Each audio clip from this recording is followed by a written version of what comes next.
Bumper sell. Bumper sell. হরেক মাল 10 টাকা। যা নেবেন 10 টাকা। এক দাম।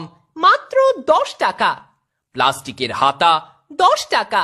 প্লাস্টিকের মগ 10 টাকা। প্লাস্টিকের টুল 10 টাকা। অ্যালুমিনিয়ামের কড়াই 10 টাকা। অ্যালুমিনিয়ামের বাটি 10 টাকা। স্টিলের হাতা 10 টাকা। ও দাদারা, ও দিদিরা, ও মাসিরা, ও বৌদিমণি, দূরে দাঁড়িয়ে কি ভাবছেন? আমাদের প্রচার গাড়ি লক্ষ্য করে এগিয়ে আসুন আর পেয়ে যান সংসারের সকল নিত্য প্রয়োজনীয় জিনিস মাত্র 10 টাকার বিনিময়ে। দেখতে তো কোনো বাধা নেই, আর দেখলেই যে কিনতে হবে এমন কোনো কথা নেই। দেখাশুনো একদম ফ্রি। আর কেনাকাটা আপনার ব্যক্তিগত ব্যাপার। আসুন, দেখুন, বাছুন, পছন্দ করুন। পছন্দ হলে তবেই